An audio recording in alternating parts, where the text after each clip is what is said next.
And I'm Katie, and this is The Housewife Did It. Pop Culture Edition. Woo!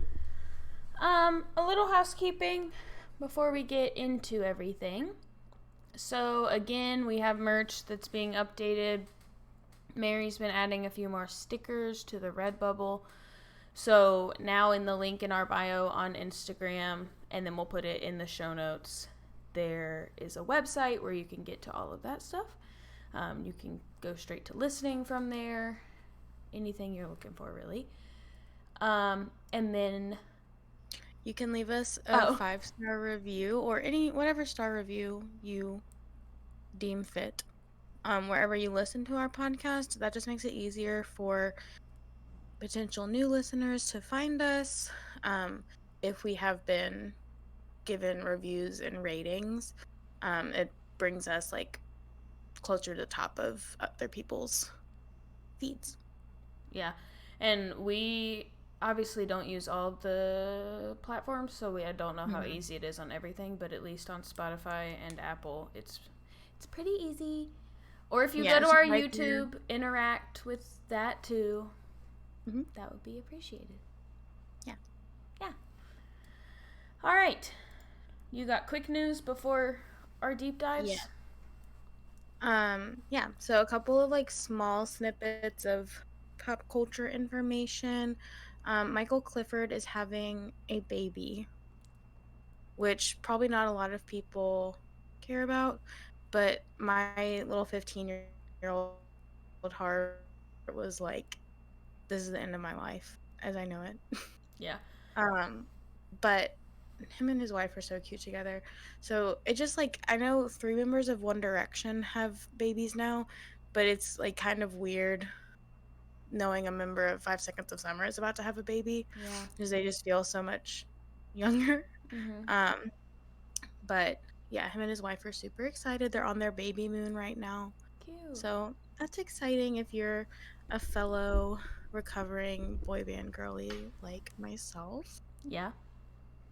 The other thing, I just saw this in passing on Instagram and thought it was just a really good little statement for Pride. So if you watch Abbott Elementary, Tyler James Williams, who plays Gregory, shut down some rumors this week that he's gay. A lot of people have been tweeting since Abbott Elementary came out, which is his newest show that he's in, that he gives off certain vibes or they think he's gay. And I just wanted to read his statement on it because as we're going into Pride Month, I think it's important for everyone to remember that even though we're in a time where different sexualities are more accepted, it is still very much personal to people.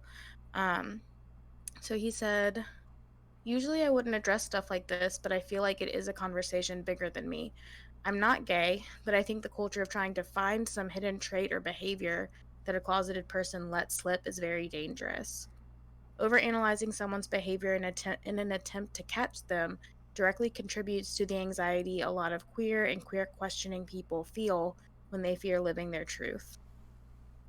It makes the most pedestrian of conversations and interactions in spaces feel less safe for our gay brothers and sisters and those that may be questioning.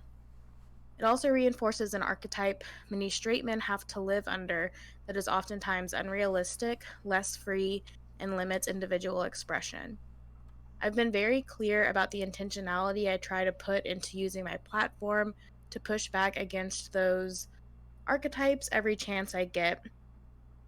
Being straight doesn't look one way, being gay doesn't look one way, and what may seem like harmless fun and conversation may actually be sending a dangerous message to those struggling with real issues. I refuse to inadvertently contribute to that message. Happy Pride to all of my queer and questioning brothers, sisters, and individuals. I pray that you feel seen in a way that makes you feel safe in the celebration that is this month. As an ally, I continue to be committed to assisting in where I can, and helping to cultivate a future where we are all accepted and given permission to be ourselves. Very good. Yeah. I think, and a lot of people, like, responded to that and just said, like, that is what an ally should sound like. Like, you can say, like, no, I'm not, but also maybe stop asking people that Yeah. or suggesting that they are when they haven't talked about it openly yet. Yeah, and I think a lot of the time celebrities feel defensive when that's Mm-hmm. assumed of them, which contributes to this idea that it would be like the worst thing to be called Yeah. is gay. And so I think it's done in a nice way. That's like, you Yeah. know what? Like, I'm not, but if I was, still lay off. Yeah. It's a good little lesson for Pride Month. Happy Pride. All right, are you ready to get into our, like, heavy hitters? Yes. I just wish we could talk only Vanderpump forever and ever, but we're gonna end on Vanderpump again. woo. My husband was asking me after I watched it, he kept saying, well, what happened? And I was like, secrets were revealed. Mm-hmm. And he was like, what secrets? And I was like, That's what we're all wondering, listen. buddy. Yeah. I said, I guess you'll have to listen to our podcast and figure out what the secrets are. And he said, I was like, or you could just watch it yourself. And I told him finally, I was like, there really weren't any secrets about Scandoval specifically. Yeah. We've already gotten those out. And he's like, oh, okay, never mind. Yeah. But we'll still end on it. Okay. All right, so we are going to start with a topic of conversation that has been heavy in my household this week because of who my husband is. He is a very opinionated person, and as much as I think people wouldn't want to admit it, a little bit of a social justice warrior. Okay. So he's having a time with Ezra Miller starring in the new Flash movie. The question surrounding this is, do they deserve to be the star of this movie? Should people go see the movie or should they boycott the movie? And I will say, now that it is out, it did not do well in the box office is what we know. But what do you think? Do you think people should go see it? I mean, frankly, I don't know that many people, maybe I am wrong, but like, I wouldn't go see the Flash movie no matter who was the star. Yeah. So I don't know that it's like this big, oh God, we can't watch the next Star Wars movie. Like, it's just like, but yeah, I mean, I would say while it is kind of on the DL as far as like popular culture goes, and like we've had much bigger accusations made, but I do think there's a lot here with Ezra Miller, and so no, frankly, I would say no, you don't watch that movie. I think there are like DC people in the way that there are like big Marvel people, right? So I think that like for some people that may be a tough decision, but I also just wouldn't go see it, frankly. But if you're wondering why we're questioning if you should go see it, here's what we know. So a little over a year ago, Ezra Miller was arrested in Hawaii for disorderly conduct and harassment after an incident in a bar. In this incident, they were reportedly yelling at a young woman who was singing karaoke. They snatched her microphone and then lunged at another person who was playing darts. The owner of the bar asked them to calm down, and they wouldn't, so the police were called. Yeah, I also saw one in 2020 where they were found choking a woman in a bar in Iceland. So, like, according to the timeline, that would possibly be, like, the first incident.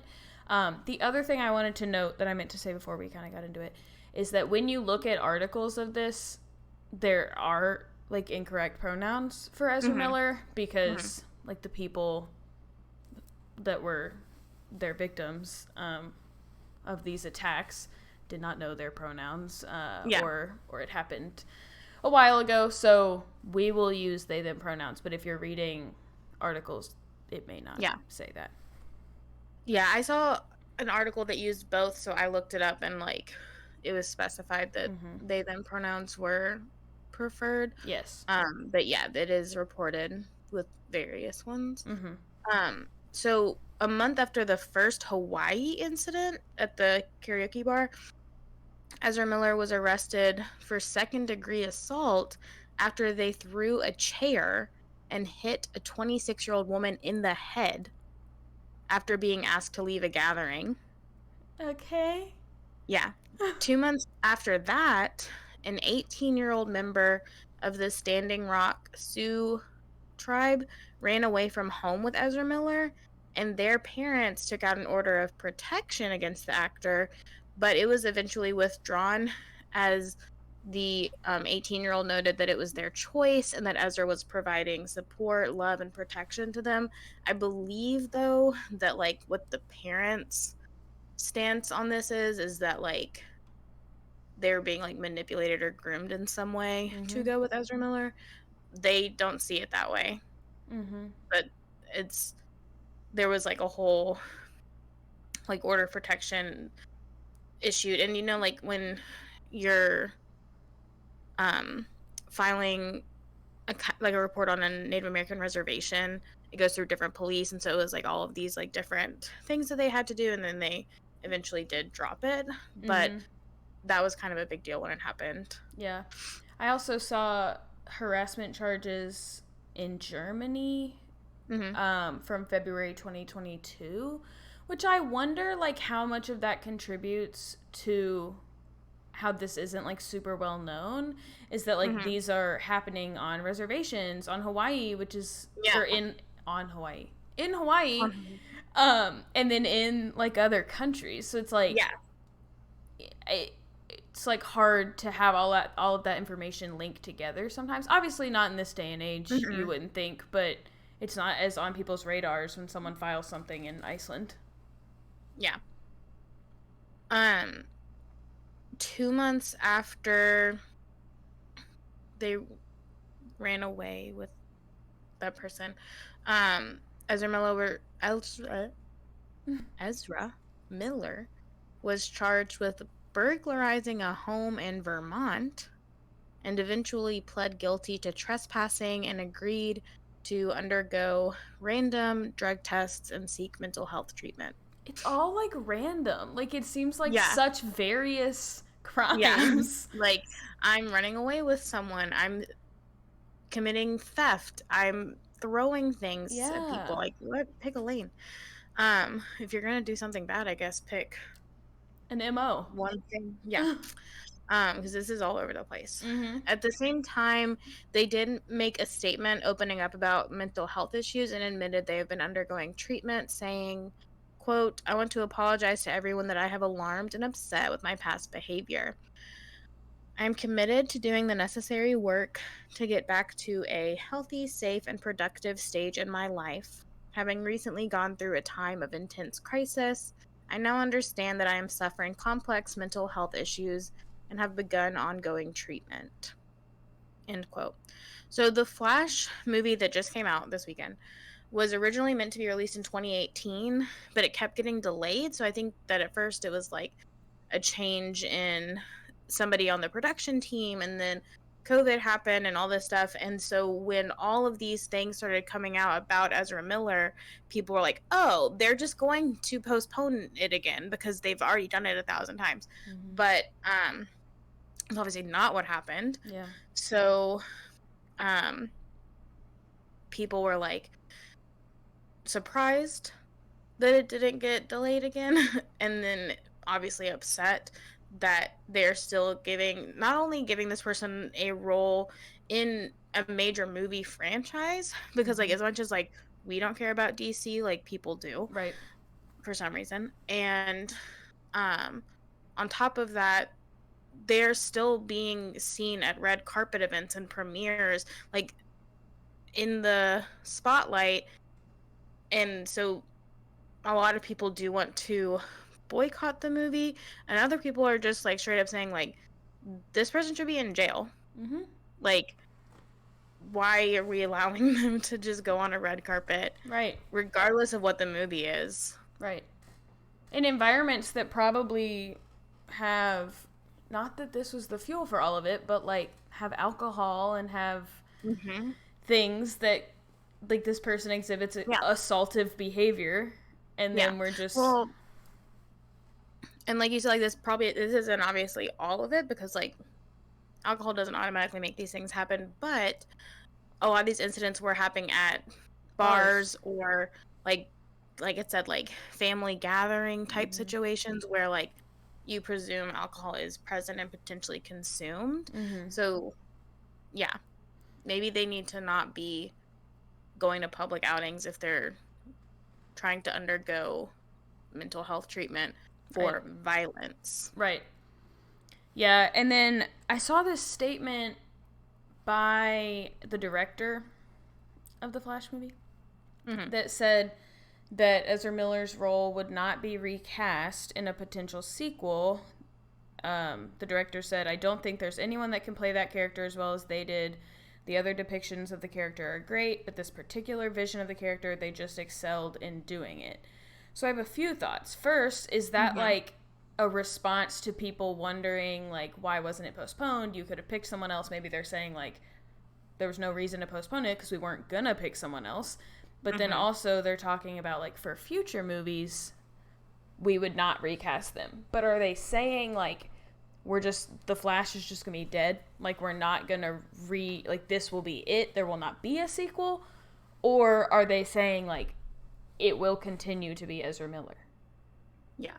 Which I have a feeling it's the second one. And it's maybe not if it doesn't do well, I guess. Yeah. But, like, it just is crazy to me that, like, someone in such a, like, high-achieving movie franchise would be willing to, like, put that before, like, morals and be like, no, they're just, like, so good at it. Like, I think we'll just keep them. Right. Like, what?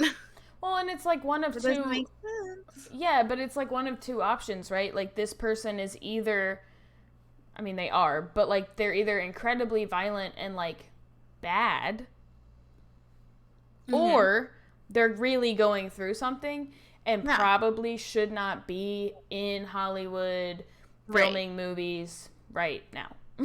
Right. This is not like this happened like 20 years ago. Like, this is happening. For sure. That it's just crazy to me. Like, because we see so many, like, other franchises having to make those sacrifices and make those statements, and for somebody to just be like, no. Like, it's just crazy. Like, they just released, like, that 70s show spinoff. There was no way in hell they were going to put Danny Masterson in it. No. But, like, could you imagine if they had been like, well, the vision for this character. You know, like, we have to keep Hyde in it. Like, that wouldn't happen. Yeah. Because it's, like, proven that he did these things. And Ezra Miller, in their statement, was like, yeah, I did some shitty things. So, like, we know that it's true. Yeah. It's just crazy. But yeah, that's all I have on that. Like I said, it's been something my husband has brought up quite a few times. Is it because he wants to watch Flash, or just... No, I think it just really makes him mad that the movie is happening. Yeah. I mean, like, I think since the movie has gotten back into the swing of production, he's been, like, talking about it. Oh, okay. On and off. Like, that he can't believe that they're still doing it, but... Yeah. Crazy. But, yeah, like you said, I hope it continues to not do well. Yeah.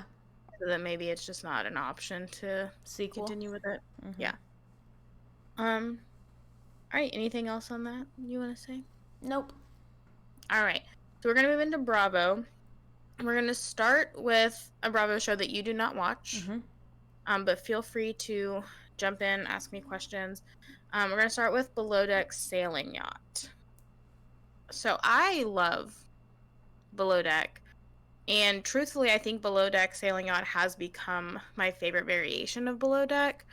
Because, like, you know, like, when Kate was on Below Deck for so many seasons in a row, and Hannah was on for so many seasons in a row, and Sailing Yacht is one of the main ones now who has these same cast members coming back. So How many seasons is it at this point? we're on season 4. Jesus Christ, I thought this was like brand new. No. Damn. It is one of the newer ones, but it's not brand new. So, for those of you who don't know, there's a quick game of catch up of what that is, and then I'll tell you the drama. So, Sailing Yacht is one of the newer spin-offs of Below Deck. It's not the newest. Like I said, this is the 4th season. But it follows Captain Glenn on his sailing yacht, and it is the only version of Below Deck that includes the, like, engineer as a cast member. We see on other versions of Below Deck that there are engineers on each boat. They're just not included as cast members. But this one's a different kind of boat. It's a sailing yacht. So Colin, the chief engineer, is a really important member, and he's in it a lot more than the other ones. So in the first season, Captain Glenn had been like living on his boat with this couple. It was a Australian guy and an American girl, and it was like the 3 of them were living on the boat together, and they decided that they wanted to get it back up and running as a sailing yacht, that they were going to start doing charters. And then shit went down on that season. Okay. And so the second season, they had like all new cast. Okay. And since then, Daisy, the chief stew, Gary, the chief officer, which is like the bosun for this one, and Colin, the chief engineer, have been regulars on the show, and they're like the only ones who are consistently on the show every season besides the captain, and they've become really close friends. So, fans of the show know that Gary and Daisy have always been very flirty.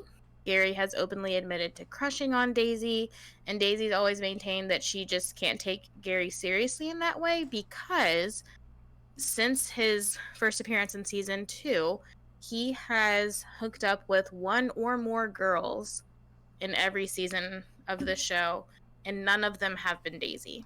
Okay. So he's like admitted that he has a crush on Daisy, but he has had 1 or 2 hookups in each season. Okay. So, getting into this season, this is the first season that Colin has been single, and he and Daisy kind of enter into a relationship and begin hooking up. Colin asks Gary if that's okay, and Gary is like, oh my gosh, I don't like Daisy, we're just friends. Okay. Then, so they start hooking up. That's like a plot line on the show for a little bit before any shit goes down. And then we see a clip of Gary and Daisy like whispering, and Gary tells her that having sex with her was amazing, and she tells him to shut the fuck up. Like, seriously? Or she's like, ha ha ha, shut the fuck up? She goes, shut the fuck up. Yeah. She's like, you didn't realize there were cameras, you fucking dumbass. Yes. So, it's revealed that Gary and Daisy slept together 7 months prior to filming the season. So, Daisy admits to Colin, because they're getting a little more out of like a hooking up zone and more into a relationship zone. She admits to Colin that she has slept with Gary twice, once in LA and once in Menorca, but that it's been at least 7 months. Okay. Has nothing, like, no overlap or anything. Colin, they're in Daisy's cabin. Okay. When this happens. So Colin storms off. She follows him, begs him to come back to bed, and he tells her to get out. Sad. I know. They're really good together. Daisy then texts Gary to give him a heads up on the conversation. And so Gary and Colin meet up to chat, and Colin tells Gary it was a dick move to lie about it. But Gary says that he promised Daisy it would be a secret, and that's why he didn't tell him. Well, how did that work out, Gary? Gary then tells Mads, who has been his, like, flirtationship hookup of this season. Okay. She's a new cast member, and she truly couldn't care less. She even says in her interview that she thinks Gary wants a reaction out of her, and that's why he told her, not because like he was like, I just want you to hear it from me and not from anyone else. And she's like, I don't think that's true. I think he just wants me to be jealous. And truthfully, she's been trying to hook up with one of the deckhands named Alex anyway, and says that in her interview that Gary needs to get the hint. Alex was on Watch What Happens Live, right? He's that cute one with the long hair? Yeah, he was on there with Daisy. Okay. Recently, yeah. At first, him and Daisy had kind of a thing going, but then now him and Mads do, but Mads is like regularly having sex with Gary. Okay. Gary admits that he's hurt because Daisy has been so public about hooking up with Colin and wanted to keep their hookup a secret, like from the get-go. So he's like, why does she want everyone to know about Colin but didn't want anyone to know about me? Because you a dog. Yeah, you fucking everybody, Gary. And he tells Daisy he has feelings for her. Daisy says, like, she has feelings for Colin, and she says that she feels like Gary wants her because he can't have her. Yep. Like, this confession, like, even saying, like, sex with you was amazing, all that didn't happen until after she started hooking up with Colin. Mm-hmm. So she's like, of course now he wants to say he has feelings for me. Mm-hmm. Then it cuts to Alex chatting with everyone there on a break, and he asks Mads, Colin, and Lucy, which is another stewardess, if Daisy is off with Gary. They're like, where's Daisy? And he's like, isn't she with Gary? And Colin is like, why would you think she's with Gary? Like, immediately he's like, what? And he was like, he said, like, I don't know. He's like, I saw you talking to Gary and I saw you talking to Daisy, so I just kind of assumed that next Daisy was gonna go talk to Gary. I don't know what's going on. I just assumed that's where she was. So Colin gets paranoid. He goes to find them, and he tells Daisy that he doesn't know and he needs time to process what's going on. And Daisy is like clearly like heartbroken and upset about this. And she's like trying to convince him it's not a big deal. She's like, it meant nothing to me. Like, it was before, it was when you still had a girlfriend. Mm-hmm. Like, and he just can't let it go. So then Colin calls his sister and tells her what's going on. And she agrees that it's not cool, but tells him that he needs to trust them and decide if he wants to continue pursuing Daisy. And kind of like, basically is like, if you want to be with Daisy, just like drop it, you know? Yeah. Daisy tells Gary he needs to apologize to Colin, but Gary says he's more interested in respecting her wishes to keep it between them. She's like, so y'all already talked about it and you didn't even apologize? And he was like, well, no, because you asked me to keep it a secret. And she was like, but everybody knows now. Wait, so does he mean he like feels like he owes her more of the apology than Colin because said, like, he broke her said that trust? She was telling him he needed to apologize for not having told Colin when Colin asked if he liked her. And he was like, I'm not going to apologize because I don't think I did anything wrong because you asked me not to tell him or anybody. But she's like, but now he knows, like, you could just say sorry. Yeah. So the end of the episode, Daisy is worried that Gary and Colin's friendship is ending. It was really sad because they've been friends for a few years. Mm-hmm. And it ends with Colin saying that he isn't sure what he wants, but that he wants to be able to enjoy his time with Daisy and move on from this. I do not think it works out between them. At the end of the Watch What Happens Live episode that you were talking about with Daisy and Alex, when she posted pictures from the episode, her caption said, like, thank you to everybody for making me feel beautiful in a time when I needed it most.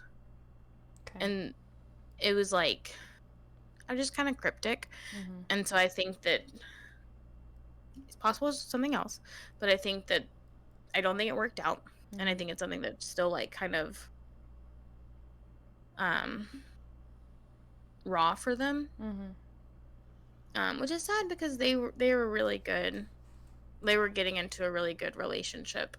And everyone on the boat in their interviews were, because at this point everybody knows now, and everybody agreed like they were really good together. So like I hope it works out, but I don't think it does. Yeah, I saw on Watch What Happens Live that Andy asked her like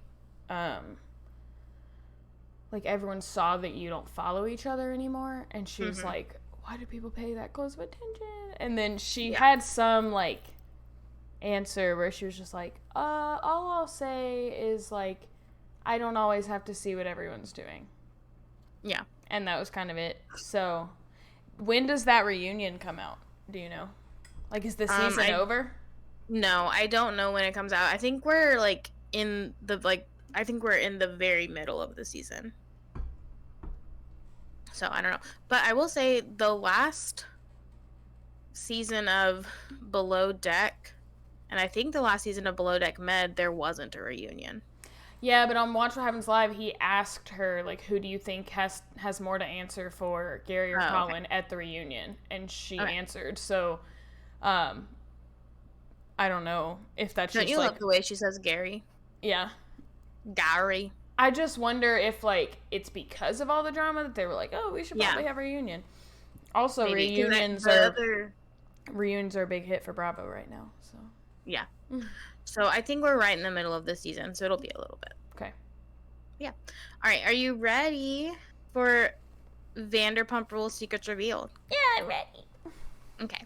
I just went ahead and jotted down all of the secrets for us to discuss. Some are juicier than others, but I just think Secrets Revealed is such a fun episode to me. I was talking to our dad yesterday, and he was like, I think they should just call it, like, Uncut.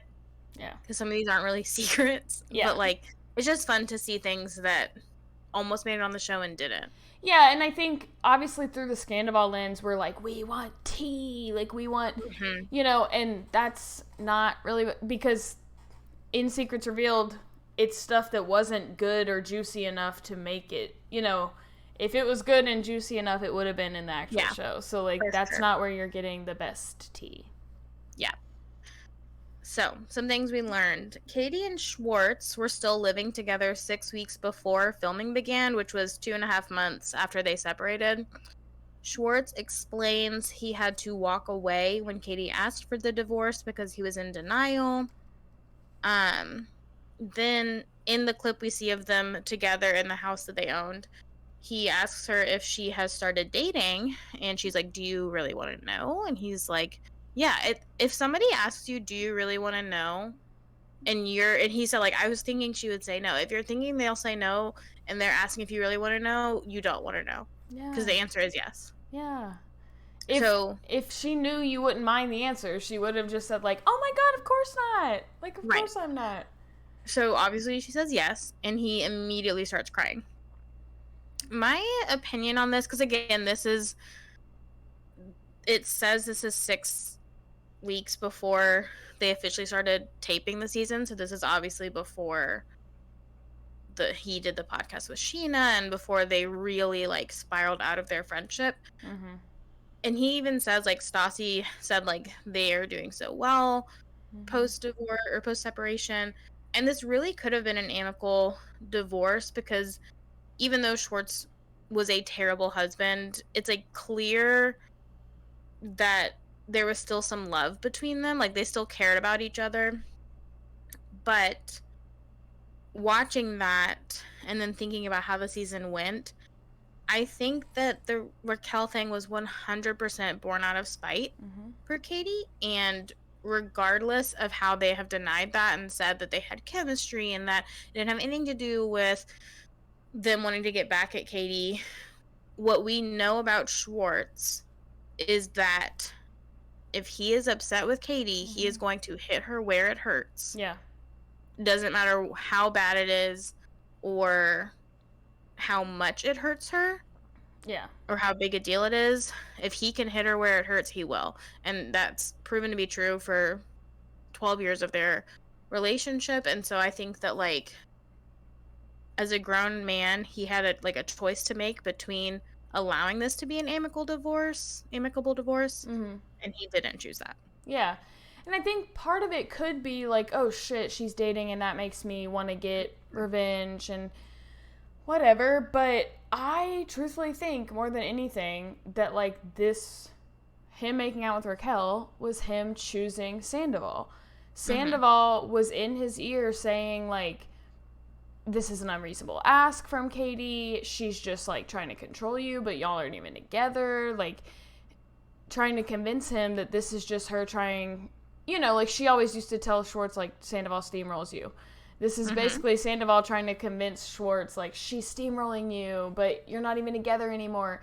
And so I think that he thought like doing this was like him taking some agency or him like being bold and like yeah, because I feel like Sandoval makes him feel like a badass, like cool, like I just did what Sandoval told me to do. But obviously we know how much Sandoval respects relationships, so and Katie specifically, right, yeah.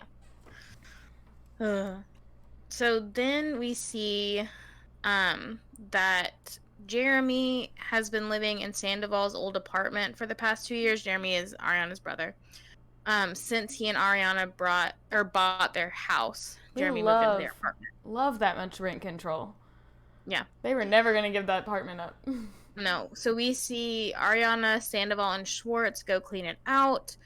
This scene actually made me sad because it was just like such a mundane moment, and like it just seemed like Ariana and Sandoval really seemed happy. Like you could see in that moment that they really were like supposed to be life partners. They were reminiscing on their first home together. This is the first place they lived together. We're talking about the memories and the shaping of their relationship that took place there. And like knowing that at the time that was filmed, he was about to throw it all away. And like throughout the Secrets Revealed episode, we see the kind of person that Ariana truly is, and she was so helpful and uplifting, and like not just to him, but throughout the Secrets Revealed episode and throughout the season, but especially to him in this season of his life trying to open a new bar, and it's just like sad. Yeah, I think like this episode really gave us constant reminders of why Ariana might have thought that their relationship was in a good place. Like you get to live, I think because the real season was overshadowed by other stuff, like there weren't that many clips of just her and Tom like living, and we see, well, you have this one on there, but like they go on a date, like we see more of them in the Secrets Revealed and in those what are the ones just unseen, never before seen, those episodes that come out, like we see a little more of their relationship, and you think like I would have thought we were together and we were good, and I would have thought he still loved me. I just think it shows like how much of a mindfuck that would have been to anybody. For sure. This scene, in my opinion, is actually like the most boring scene of the Secrets Revealed, but it has garnered a lot of attention online because as they're cleaning out the apartment, they find this like beer funnel. And they're talking about how like crazy, like how old it is and how long they've had it, and they can't believe that Jeremy held onto it in this closet or whatever. And it cuts to a scene from 2016 with Max, Lisa's son, at a bar with the beer funnel, and he says cheers, and then according to the subtitles he says the N word but with a W instead of an N. US listeners say that's what they heard him say as well, and that's what the subtitles picked up. I heard the scene, I remember listening to it, and I remember thinking, what did he say? Like, I just, not even like, what did he just say? But like, I have no idea what he said. UK listeners, though, say that he says, cheers, big ears. Okay. which is apparently like a common like nickname in England and Australia. Okay. But the people who heard him say something different are wondering why this clip was even relevant in the first place. Like, if there was any confusion, if the subtitles are picking it up as this word, why do we need to include it? Yeah. Was this like a Bravo subtitle that said that? Or no. Just like that's what there was US no Bravo subtitle. Okay, just US closed captioning was saying. Yes. Okay. Yeah. Yeah, I saw on TikTok a girl had taken a picture of her screen with her subtitles on, and that's what it said. And people were like, "Oh, I think the subtitles just picked it up wrong because, like, yeah, I'm listening from Australia, and I'm pretty sure he said big ears." Which makes more sense with cheers, like that rhymes. Yeah. I really don't know what I thought he said. I thought he said, like, cheers and then something about beers because they were drinking. But I didn't hear that, what other people heard, and what the subtitles said. But people were like, is there really no way that someone in production heard what we're hearing or noticed that that's what the subtitles picked up and we're like, maybe we should cut that? Yeah, or we should put in our own subtitles to show what he actually said. Yeah. Because, like, that scene where Tom asks James if he hooked up with Kristen, but he thought he said, did you hang out with Kristen? Like, the show puts subtitles on so we know what was said. So, like, you would think if they had thought this is going to be misinterpreted, that they would have put that there. So, I don't know. Also, again, it was the least interesting moment in Secrets Revealed. So, like, I think it would have been perfectly fine to just not include that scene from 2016 if there was any confusion. Was it just to show people hanging out with the beer funnel? Yes. Okay. Yeah. And again, like, Max has an accent, so, like... But in my experience, like, my Hulu subtitles, which is where I watch Vanderpump Rules, usually pick things up pretty accurately. Mine are wrong a lot. On YouTube TV. It also could be appearing differently for different platforms. Yeah. But I thought that was worth mentioning. So next, Peter did not remember Raquel breaking things off with him at the Daily Mail party and had to ask her to repeat the conversation because he had been blackout drunk. Which I thought was super weird because, like, if you knew that you had a conversation that was, like, so it changed your relationship, then I feel like you kind of knew what it was. Right. I agree.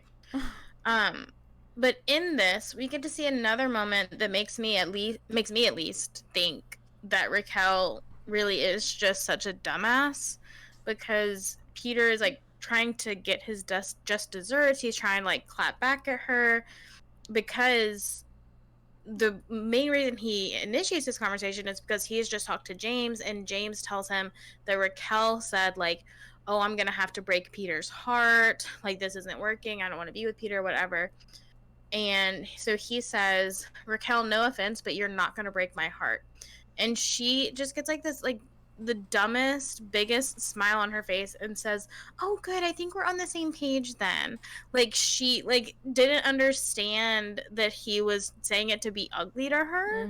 Like, she was like, oh my God, I'm so glad that I didn't break your heart. And he's like, okay. Yeah. Honestly, in that moment, I couldn't tell if, like, yes, she's an idiot and it just went over her head, or if she was, like, trying to be rude in return and be like, oh, like, yeah, I mean, I thought I would, but if not, then great, we're on the same page. Yeah. Also, though, maybe unpopular opinion, I don't know if people love Peter, but at this point, Peter wants so badly to be relevant, and, like, he just gives creepy old man vibes to me. I think what's crazy, though, is that I think Peter absolutely could be relevant, but he has never been a main cast member of the show, and I don't feel like that's... I feel like that's on his part.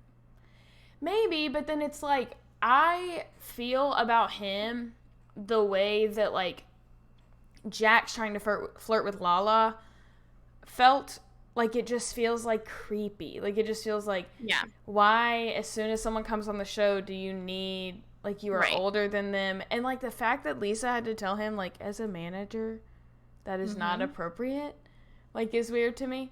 But that's what they've been saying about him since season 1. They're like, oh, everyone's dated Peter. yeah, well, And so I don't. that's just a pattern for him. Yeah, and I think at the beginning he wasn't a manager, but I mean he has been for most of the show. Like, yeah, at least, like, I think he was a manager in the first season. Well, I meant, like, I heard on Kristen's podcast, like, she was trying to say, like, when like Katie and Stassi dated him, he was not a manager, but the show hadn't started by then, so I think there was a time at SUR. But yeah, I mean, like, everyone he's dated at SUR since the show, he would have been their manager.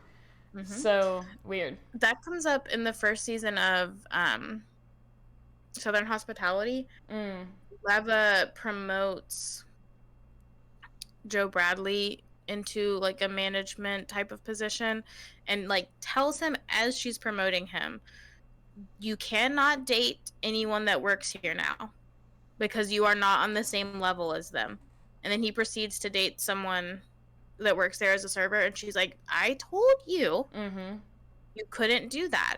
And so, like, I think we're also just in, like, a different time, I guess, and, like, Lisa, like you said, has pointed this out to him, and I think he's just not there yet. But yeah, he needs to get with the program. Yeah. And either open his own place, like he was talking about in that one episode, or start dating people that don't work at SUR. Yes, true. So next we see Raquel and Charlie come over the day after Raquel and Sandoval's first recorded hookup. Alleged. Do we think it's their first? Yes. I don't know. Well, I was thinking because Tom says they didn't hook up till 5 days later. Oh, but I'm saying, like, maybe before. Yeah. First alleged hookup. They brought lunch for everyone to discuss what happened in Havasu, and Raquel brought Ariana flowers. One of my favorite parts of this is people just downright mocking Raquel for ordering a tuna sandwich with extra mayo. Yes. What is wrong with you? Do you know what, like, tuna salad is? Like, we know you had bad taste, but honey. Yeah. The flowers specifically pissed me off because I'm sure that the idea was, like, the flowers are about Charlotte. But it also made me wonder if there's any chance that this was, like, Raquel's way of trying to make up for the mistake she had made the night before, if this was supposed to be, like, apology flowers without admitting it, or is she just too heartless and, like, she's like, oh yeah, her dog died, so let me bring flowers, and just not care about the fact that I fucked her boyfriend. Yeah, I mean, I think it's possible that subconsciously, or at least, like, I fucked her boyfriend right after her dog died, so maybe. But obviously, like, if Charlotte had not died, she would not have had, like, an excuse to bring flowers. Right. But then the bigger question is, if Charlotte had died, but she had not fucked Tom, would she have brought the flowers? That's true. Because Charlie didn't bring flowers, unless they're supposed to be from Raquel and Charlie. Yeah. But then also people on Instagram are like, she literally walked in this house and brought Tom flowers. I'm like, she didn't bring Tom Yeah, flowers. He said, like, oh, you brought me flowers. Right, He's obviously joking. Yeah. So yeah, we see that they're initially flirty, Tom and Raquel. He says, like, oh, you brought me flowers, and she's like, oh, I did. So that's when she first comes in. But then as they sit down and they're eating their tuna with mayo, they're vibing, and he's listening to her talk about Havasu and about Oliver and about how she told Lala, good thing you don't have a man. He is completely unresponsive. Like, I don't even know if he blinks this entire time. He is so, like, stale and silent. He doesn't react to any part of the story until Charlie jokes that Lala took an L both with Oliver and with Randall. Tom loves to get in on the Lala bashing. Yeah, he's like, we'll never miss a chance. Somebody said something about Lala. Here I am. So Lala took to Instagram pretty quickly after this scene aired, stating, "I'll only share this, though. This did not age well. I never take an L. This scene shows I took a W yet again." And then she reposted another viewer story that said, "Can we all agree Charlie is not funny? The only L I see in this scene is ... And then they have a reel with Scandoval on it underneath that. I think the biggest Which L. I agree. Yeah, the biggest L was that tuna with mayo, though. Yeah. Like, and like, I think that's so, like, funny. Like, thinking about the situation that Lala was in at the time. Mm-hmm. Charlie really thinks that the L here is that Lala didn't get a better, like, financial situation out of this, when, like, Lala just got out of a relationship with a cheater and a narcissist. Yeah, and like someone who doesn't actually win, honey. Also, I understand that maybe Charlie in hindsight is like, that was stupid that I said that.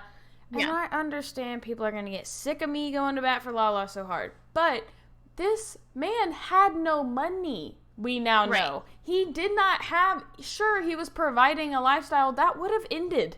Even if she stayed with him, it would have run out because he did not actually have the money that he said he had. And he was abusive. So, like, the L here, like, girl.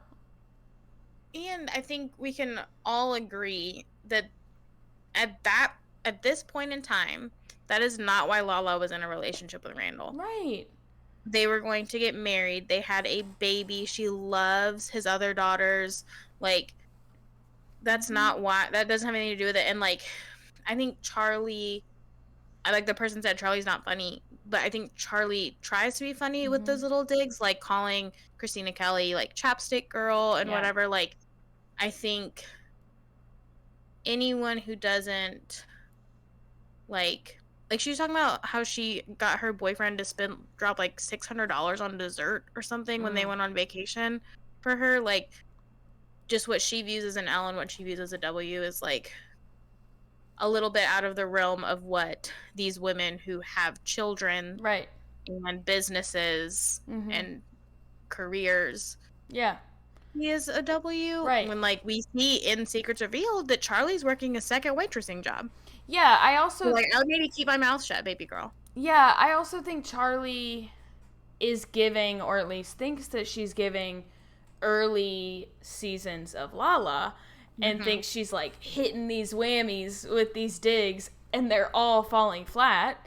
Yeah. But also, at the time that Charlie said this, the New York Times, whatever, the expose piece had, LA Times or whatever it was, had already dropped, so we already at least knew casting couch stuff.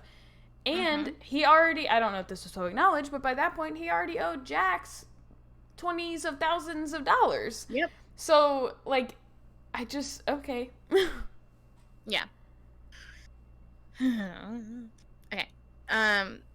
Then we see what I can only assume is damage control.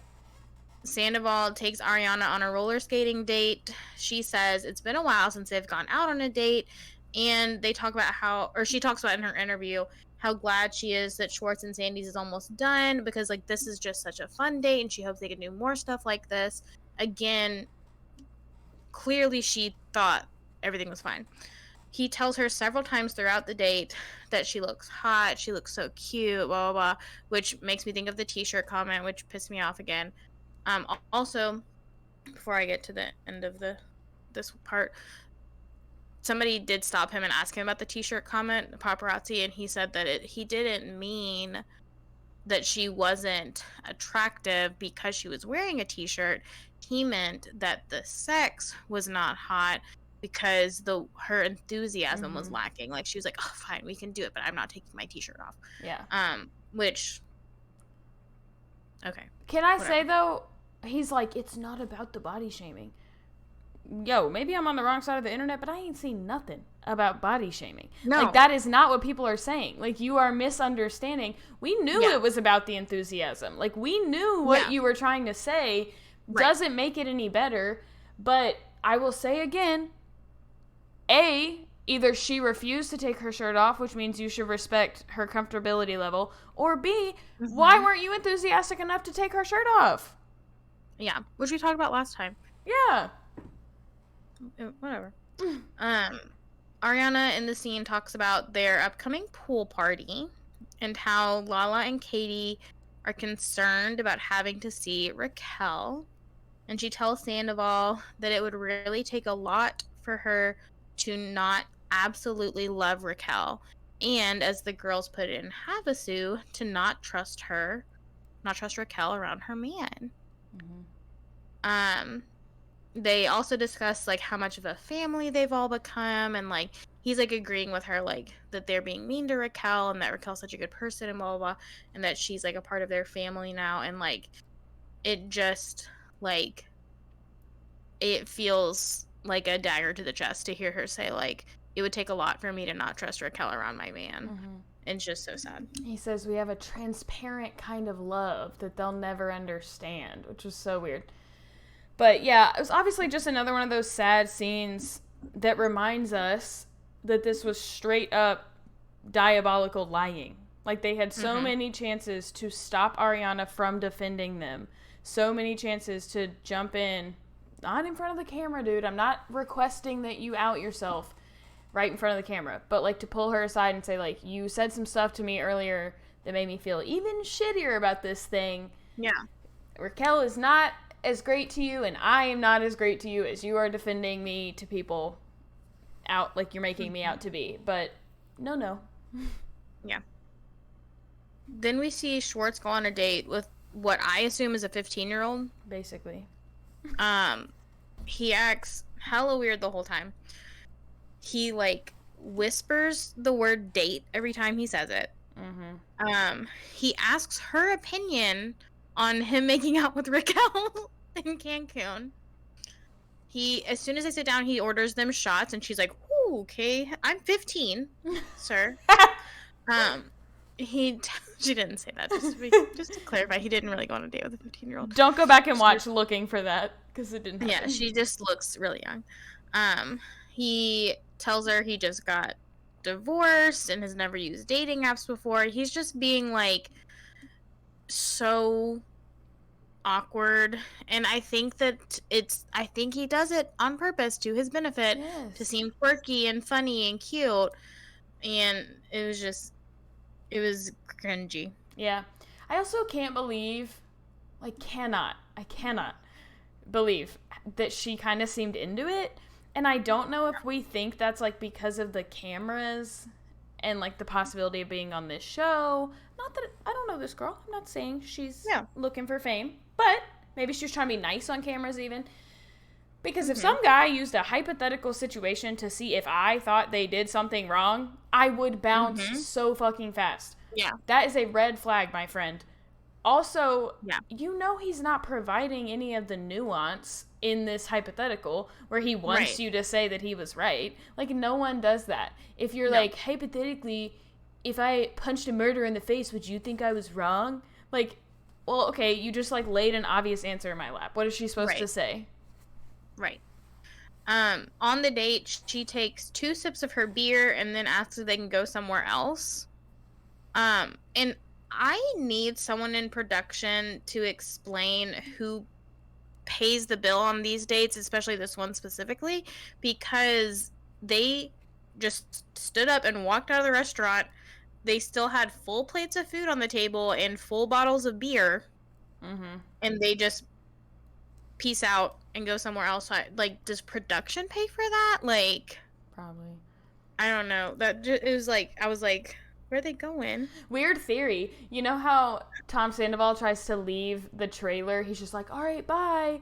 And then just, like, comes back in and is like, now can we talk off camera? What if that's, like, kind of how it works? So they, like, leave the restaurant, end the scene, and then they walk right back and finish their meals. Maybe. We do get to see a little more of Lala being suspicious of the affair. We also see Raquel and Sheena discuss it a little bit. So they went to this craft store and talk about Jacuzzi Gate. And Raquel notes how far-fetched it is to think of her as a home-wrecking whore. Love the production immediately stitched this to her saying, it's just not a good look to hook up with someone else's boyfriend in their own house and when they were out of town for a funeral of all things. Yeah, it's not a good look, my friend. No, baby. I have... It's not a good thing. No, yeah, it's not, they keep saying about the optics. It's about the optics. No. I have seen people on Instagram showing clips now that we can kind of pinpoint everything that is a straight up lie, that Raquel tends to purse her lips right after a lie. So if Raquel comes back for future seasons, I'm on the lookout, man. Yeah. Go back and rewatch season 9. Yeah. Let's see. Sheena says that the Toms told Brock a different story, and Raquel responds by saying, like, oh, I probably should have lied about what happened too. Which is probably why Tom needed to coach her, because again, this girl is a dumbass. She I'm sorry. Sheena's like, oh, they said you left. Like, I don't, and like Sheena is like giving her this, like, I can't believe they're lying. Right. And she's like, oh, maybe I should lie too. Yeah. Like, I want to coach her. The correct response there is, why would they lie if nothing happened? Right. And that's what Sheena was saying. Right. They were giving you that out, and I feel like having to tell your ass, like, no, baby, it's not that you should have lied. They should have told the truth. Also, no offense, Sheena, we're on your side, girly, but should have been a red flag. Because if nothing happened, why would she say that she should have lied? Right. Sheena also reminds Raquel that if she were a home-wrecking whore, she wouldn't be the first one in the group, to which I say true, but she would turn out to be the worst. And man, those other homes that were wrecked, at least they were on accident and by the fault of those men. This girl was like, hell yeah, I'm gonna wreck this home. Yeah. When she's like, there's no home to wreck, Katie. And you're like, what? So you had wrecking a different home. She wouldn't found one? Yeah, she wasn't interested in the already broken home. She was like, I need a good one so that I can destroy it from the foundation up. Some good bones.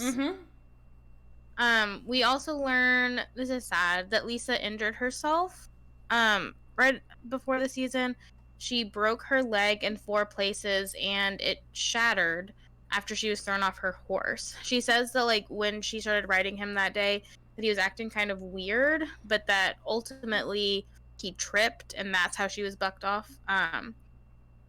She talks about in her interview how normally she's someone who advocates for getting back on the horse, like literally and figuratively. But that it was just like a really scary moment because she heard her leg break when it happened. And now that she's going back and, like, not riding yet, but, like, visiting her horse, she feels like he seems guilty. And she said she felt like a failure because she's been doing this for so long and then this happened. So Ariana really encouraged her to start riding again because it's, like, a passion that they share, you know? And so they go, Lisa shows her where it happened, and Ariana does a cartwheel, twerks, and then flips off the spot where Lisa had fallen and said that she wants, when Lisa goes to the ranch and sees that spot, to have a funny memory. Like, literally, like, Ariana is a supportive queen, a selfless angel, like, and again, we see this a lot in her treatment of Tom as he's starting this new business venture, but we also see it in her treatment of her friends and the people that have become her family on this show. Like, that's just the kind of person she is. Right. We see Allie and James go out a few days after Scandoval drops. They discuss that Raquel probably didn't write her Instagram apology. James, I think he's really been trained to not call her dumb and stupid. Yeah. So he's like trying really hard to not say like she couldn't have written that. Yeah. He's like, she doesn't talk that way. Yeah, he's like, I don't think she wrote it. Doesn't sound like her. Oh my god. He also says he feels bad for Graham, which made me think like, where is Graham right now? Which like I'm sure he's with her family, but Ariana said he's such a bad dog. Yeah. Like, who would want him? Yeah, that would be my guess, is that he's with her family. But it also does seem like James has reached a good place of acceptance with the Graham stuff, because like that is so terribly hard.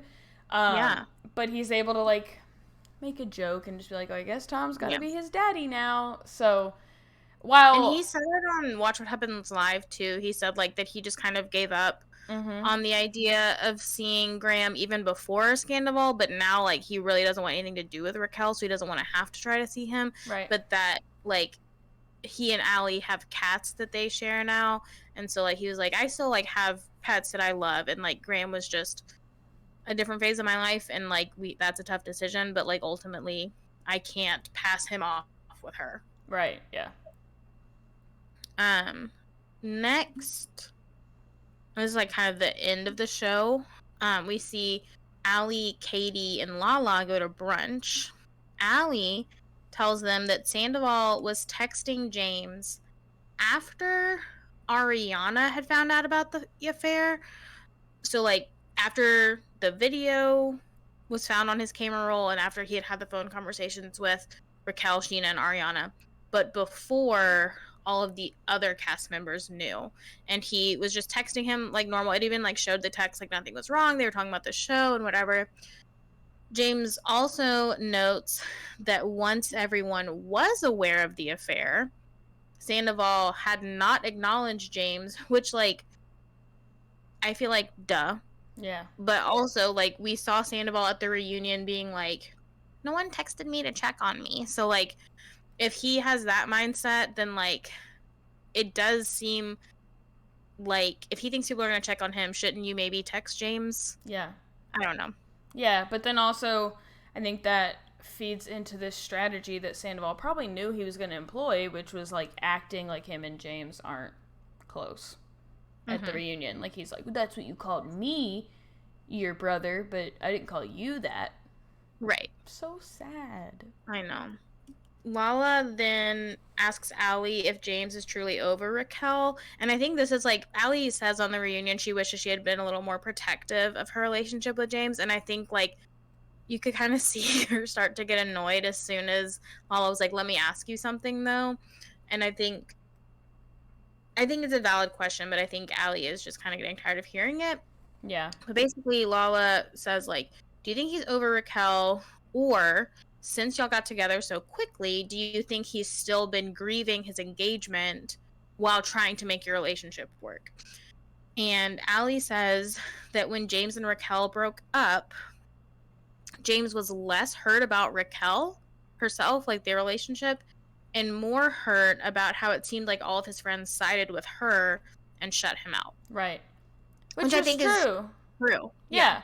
In that scene where she comes to him and is like, they're having a pool party and you're invited, like Tom Sandoval told me, which obviously we have like different background information for why Tom would be telling her, but it's still like, for James' perspective at that time, it's just like, why do they like her so much more than me? These are my boys, these are my friends, and they're having her to this group. Right, they're having my ex-fiance tell me about a party. Like, that's embarrassing. I also think, like, because we see, like, when James and Kristen broke up, he was friends with Ariana and Tom. You know? And then when Raquel came into the picture, they were a great, like, foursome. Like, they went on double dates a lot. Like, those were really the only people that were friends with Raquel and James were Ariana and Tom. And so, yeah, when they broke up, and they really did gravitate more toward Raquel, which is someone that he introduced to the group that they've known for a less amount of time. And then we even hear on the like Call Her Daddy podcast, Ariana, when she's talking about how shitty Graham is, she's like, we just kind of assumed it was because of James. Yeah. And like, I know that like Ariana and James have a different relationship at this point in time since everything came out, but like, I think it's clear that he's right. They did choose her over him, and I think that's even clear in things they've said since. But so then Allie says that the Scandoval situation is kind of like the same thing for James. Like, he doesn't care so much about Raquel being involved, that's who Tom slept with. What he cares about is that Sandoval is now pretending they were never friends, which we know isn't true, because when Kristen started hooking up with James, he was like, you're fucking one of my best friends. That guy I was going to move in with. So we know that that's not true. Yeah. But so that's what hurt him more, according to Allie. Yeah. And we talked about this a little last time, I think, but Sandoval to James was one of the biggest betrayals in all of this, and he's continuing to be gaslit by Tom and like made to feel like he's crazy for thinking they were ever friends. But we also have to remember, for example, Stassi hated Kristen for fucking Jax, even though she wasn't with Jax anymore. Katie hated Raquel for making out with Tom, even though she wasn't with Tom anymore. Everyone has forgotten that it is still pretty shitty to hook up with your friend's ex, especially when they're an ex-fiance, and especially when it's like your very close friend.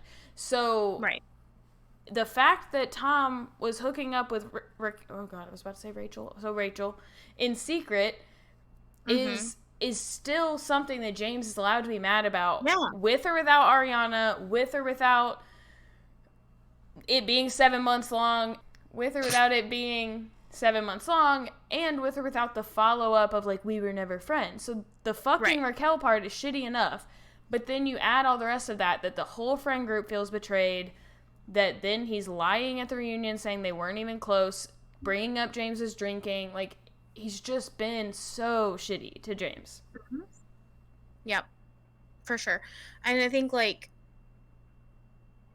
yeah, like you said, like, if you were going to marry this person and your best friend, even if he wasn't with Ariana, if Tom was single and started dating Raquel, it would still be like, dude, what the heck? Like, I was supposed to marry that girl. Yeah. So, it's just, I mean, it's shitty all around, but it's completely understandable why James would be hurt by that. But Sandoval isn't going to allow anyone to see it that way because he's a narcissist and everything is about him. Yeah, so that was the last secret that was revealed. Anything else? No, I'm so sad for this being basically done. Yeah. Our mom said not to watch Stars on Mars. Yeah. She's given her stamp of disapproval. But I feel like it's not worth it. Maybe I'll watch the first episode. Yeah. I do want to pull another question. So what's got me thinking about this is something happened in Memphis this week where a 4-year-old girl was reported missing and later found dead inside of a dumpster. And the details that I have right now, I'll just go over them briefly. Her mother and her mother's boyfriend have been arrested for child neglect and abuse of a corpse, and filing false police reports, as far as I know. And essentially what they discovered is that even though she was reported missing just the day before she was found, she had actually been dead for weeks. And the mother did admit that she saw her boyfriend beat her daughter to death and then helps him cover it up. So, that's kind of heavy. What I wanted to kind of pull was when we're doing, like, either episode, pop culture, or, like, if we want to make it more like a current news thing, or if we want to include this at the top of true crime cases. Do y'all want to hear us cover current true crime events, just briefly giving updates like that, especially the ones that are local to us? Because like I've mentioned before, I am from Memphis, so it was all over my news feed everywhere this week. It was really hard to get away from learning more information about it. So, yeah, I just want to get y'all's opinion. Should we give those kinds of updates? Do you want to not hear about those things because it is very heavy? I know a lot of other true crime podcasts do small true crime updates at the start of their episodes, but I also know that sometimes it's a lot to hear all of those little updates and then hear a big case. Yeah. That's also sad. So I wanted to get y'all's opinion on that. Yeah. I can put it on Instagram. See? Okay. What the people think? Yeah. Yeah. And like I said, the girl's mother and her boyfriend have been arrested, but that doesn't mean she doesn't have family that really loved her and cared about her. Her uncle and her grandparents, I believe, have been very vocal about how heartbroken they are. So say some prayers for her loved ones. Keep them in your thoughts, because this is like just so tragic. Yeah. And it's going to be, knowing the details that we already know, it's going to be very difficult for her family to grapple with. So yeah, but should we say more things like that, or do you want me to not mention them? And do you want them in the true crime because you're already in the mood for true crime, or do you want it in a pop culture update quick? Right, because we're given like current news, you know. Yeah. Just let us know. Yeah. Okay. Oh, sorry. All right. They made a noise. All right. Bye. Bye. Bye. Next time on The Housewife Did It, Katie will tell Mary the story of 18-year-old Brooke Skylar Richardson and the suspicious circumstances surrounding the death of her newborn baby. Follow us on Instagram and YouTube at Housewife Did It Pod. Housewife singular. Find our website in the link in our bio.